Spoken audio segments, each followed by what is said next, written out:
Welcome to one of my favorite videos of the year to do. This is the Indianapolis 500 tier list for 2025. And first, I just want to give a huge thank you to everyone. We had 100,000 subscribers on YouTube yesterday. And the U in YouTube does not stand for me, it stands for you. Without you guys, there would be no David Land. That's not a number, that's 100,000 people who decided to click subscribe because hopefully you liked my content, and hopefully you'll continue to like my content. Looking forward very much to meeting the next 100,000 of you. And if you're not subscribed yet, join the party. It's a club of 100,000 now and quickly growing. I mean, it's been one of the most gratifying things in my life. There's no doubt about it. So, the tier list. One of my favorite things to do all year. We've got 34 drivers for 33 spots, and I'll talk about why, and Jacob Abel is not included in that. We've got categories this year. We change them up a little bit. We at least change the names up a little bit. Same format as last year, but it's a little bit different in the naming convention. So, there will be 3 top drivers in the A Good View of My Rear Attenuator tier. That is the top tier. You know, we've been talking a lot about rear attenuators, and, well, there's going to be 3 drivers, I think, that are going to be showing their rear attenuator to the field much more than the others. We had a top 10 car today. That will fill out the rest of the drivers I think will be in contention for the top 10, second tier, on Sunday. We've changed this category too. This is the hybrid, too heavy, can't pass section. In the past, this was the dirty air section, but I feel like it's necessary to call it the hybrid, too heavy, can't pass section this year. And then we have the traditional fuel, save, and pray. And we did bring back a tier that was here last year, the Rain Man. That's the person who will not drive the number 17 car in this year's Indianapolis 500. And I guess we'll start out with that. By the way, link in the description if you want to play along at home. You can certainly do that. This is a public tier list on the internet. So I'm going to be positive right off of the bat, and I'm going to say that Tony Kanaan will not drive the 17 car. It would be a hell of a story if Tony Kanaan was in that back row with Joseph Newgarden and Will Power, making the best back row I think we've ever seen in the Indianapolis 500's history. I just don't think it's going to happen. I think we're going to have a cool day, but hopefully not one that's interrupted by rain. That's me being positive. Let's grab another driver. You know what? Let's start with some heat. Robert Schwartzman. Robert Schwartzman, where does he go? So he's starting up here. He's starting in the attenuator tier. There's no doubt about it. Will he stay there? I think there's a chance he stays up here during the start of the race. I think at the first pit stop, you'll see him around here, maybe here. And remember, there's a whole bunch of pit stops in the Indianapolis 500. So, and you know, I doubted Robert Schwartzman. And if there's anything that Robert Schwartzman has done, he's proven to me that you should not doubt Robert Schwartzman. I think if his pit stops are good, he could finish here. I think he's got the car for that, believe it or not. Do I put him in fuel, save, and pray? I don't think I can quite do that. I don't think he's quite fuel, save, and pray. I'm going to go hybrid, too heavy, can't pass, because I don't think he's got the car in traffic, and I think the rookie team, the rookie driver, there's going to be a mistake somewhere. It's very similar to what happened with Kyle Larson last year. A mistake's going to come somewhere, and that's where Robert Schwartzman will end up. Let's go Christian Lundgaard. He's a fun one. He's kind of one of those drivers that has been around this area, and he kind of started around this area. Is he a top 10 driver? He's in the Fast 12. Fast 9, really, when you eliminated the Penskes from that. Does he stay there? Oh, this is tough. This is a toughie. Ooh. I'm going to... You know what? We're going to trust the process on Christian Lundgaard. We're going to put him in the top 10. I'm going to put him in the top 10. I'm going to take Colty here. Colty, at points, would have been up in this tier around here. But obviously, with a backup car starting towards the back, I'm going to put him in hybrid, too heavy, can't pass. I think he'll be up there. I think he will have an opportunity to challenge for a top 10. But I think his chances of winning are pretty slim. I would also include Ed Carpenter in that tier.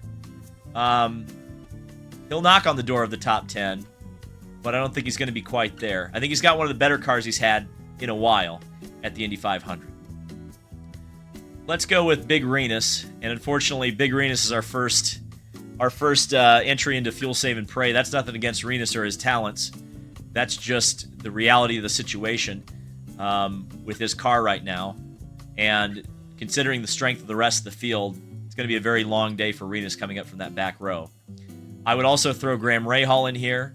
I know Graham was somewhere around the hybrid too heavy, can't pass tier last year, and I wouldn't be surprised to see him get a top 15, top 13, somewhere around there finish, but all things being equal, I think he's down there. Kiff Dog, we're going to put him in hybrid too heavy. I'm going to put him just ahead of Schwartzman.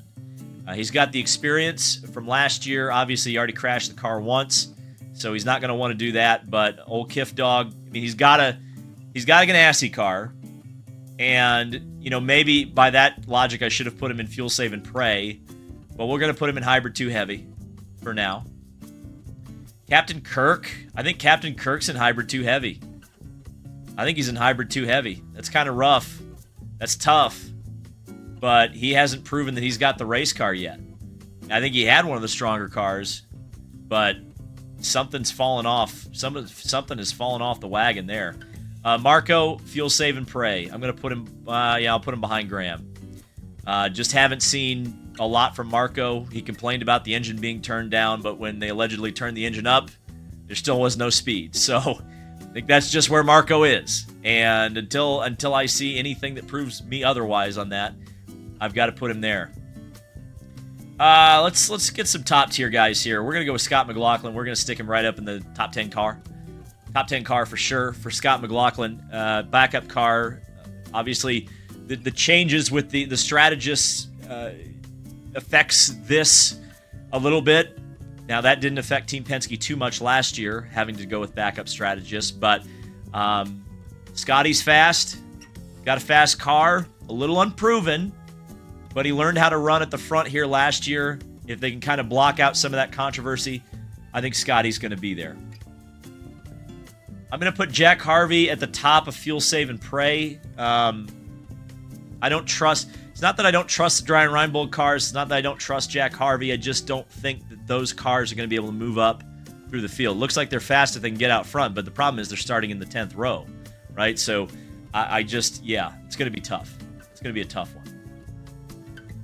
Let's also put Marcus Armstrong back here. I hate to do that to him because he would have been top 10 car, all things being equal.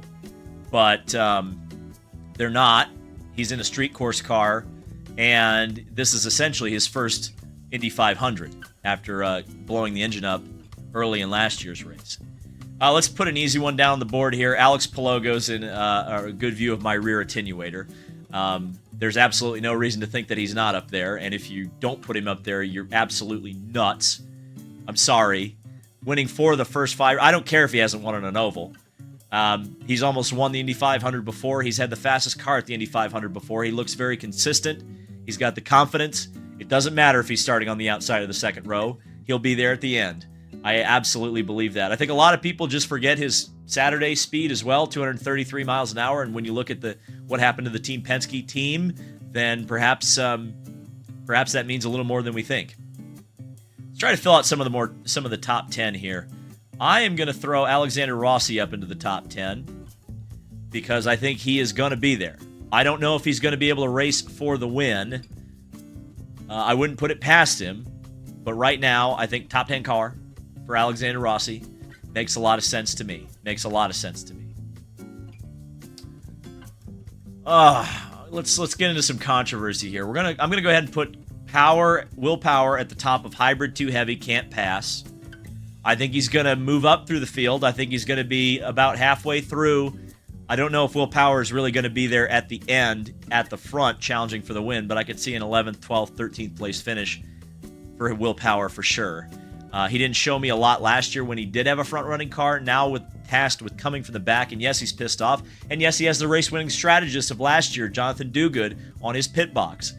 So, putting that all together, I think he's still going to be in hybrid too heavy. I would also say that for Helio Castroneves, which I might regret. Well, I don't want to put him there. Well, I've put him there. I did not mean to do that. I meant to put him between Chungus and Power, but well, that's underranked for Helio Castroneves. But we cannot touch the dots once they have hit the tier list. So I unfortunately have completely underrated Helio Castroneves, and thus he will win his 5th Indy 500 starting from deep in the field. So there you go. Completely underestimated him there. Let's even it out. We'll put Ryan Hunter-Reay behind Helio Castroneves. I think Ryan will move up. He is an Indy 500 winner, and don't you forget that. But again, it's a long road from where he is in the field. There's no doubt about that. Just Scott Dixon, yeah, we're gonna put him in top 10 car. Top 10 car. Like no ifs, ands, or buts. Can he win? Absolutely. Is he stronger than Palou?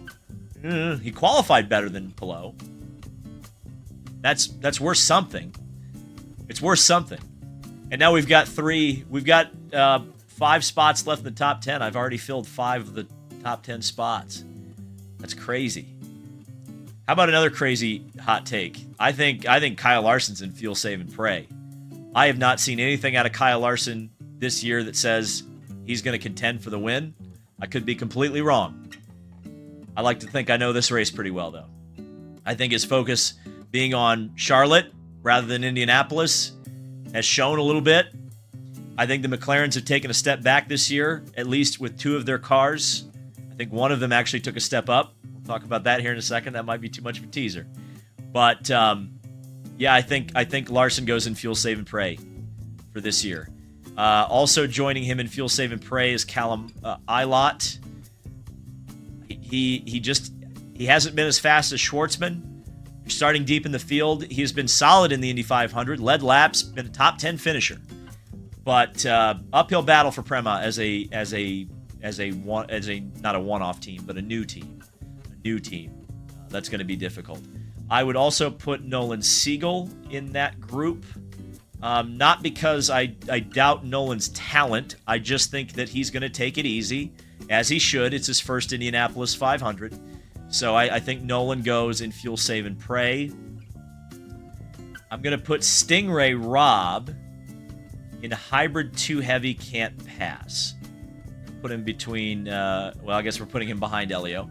I think he's got a strong car. I think Juncos has it figured out. I think if they get a couple of their issues sorted, Stingray led the race last year. I think he has a little bit of confidence.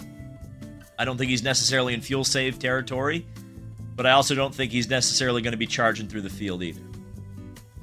Let's fill out the top 10 a little bit more. We've got, I can do 5 to go in top 10 tier. We're going to put Felix up here. We're going to put him behind Rossi. That's probably underrating him.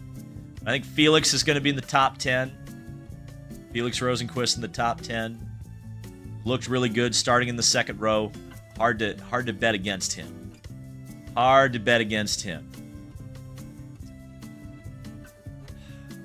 won't wait till the end for this.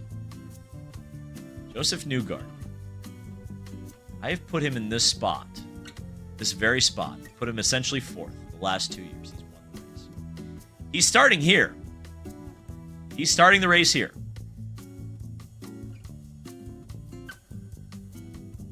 This year, I'm not doubting Joseph Newgarden. He's probably the best chance we are ever going to have to see a third win in a row and the first win from the rear of the field. I will not doubt Joseph Newgarden this year. I'm going to put him in the attenuator tier, and I'm going to stand on that business. Joseph in the attenuator tier. I do not doubt Joseph Newgarden anymore at the Indy 500. Connor Daly. We're going to stick him in the top 10. I think he's got a good car. I think he's legit. He's run at the front before. I think he could get up into this top 3 tier. We'll see on race day what he actually has. But, yeah. Connor in the top 10. Yep. That's a bit of a hot take. I'm aware. Devlin. We're going to put him at the end of Hybrid 2 Heavy. I don't think he's going to be amazing, but I also don't think he's going to be awful by any stretch of the imagination. Actually, Devlin's very solid at the Indy 500. So we're going to put him there. Louis Foster, teammate. I'm going to put him between Stingray and Elio. I think Louis Foster's going to have a good day too. I think he's going to be quiet, but I think he's going to have a good day. Am I really going to bet against Santino Ferrucci? Yes, I am. For the first time, I believe Santino Ferrucci will not finish in the top 10 at the Indianapolis 500. I think he's going to be knocking on the door of it, but I don't think he will be in the top 10. Ditto for David Malukas. I think he's going to be strong. I think he's got a very good chance, but I don't feel like I can put him there. We're getting down to it, aren't we? Christian Rasmussen, put him here. He's got to just kind of keep the wheels on the ground. He's been crashing in turn 2 too much. So right now, he's in Hybrid 2 Heavy. He could absolutely move up, though. I think he's got the talent. 3 drivers left, 2 former winners and 1 runner-up last year. Where are they going to go? Where are they going to go? We've got 2 spaces left in the top 10. Takuma Sato. He has won the race. Last 2 times he's started in this position. He's the fastest Honda in the field. He's a one-off entry, which, believe it or not, isn't a deterrent. The last time a one-off entry won the race was with Helio Castroneves.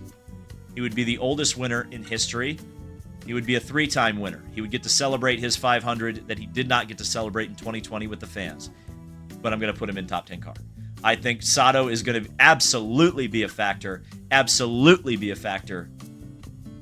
But I do not think at this time that he's going to win the race. So we've got 2 left. We've got Marcus Ericsson and Pato O'Ward. Where are they going to go?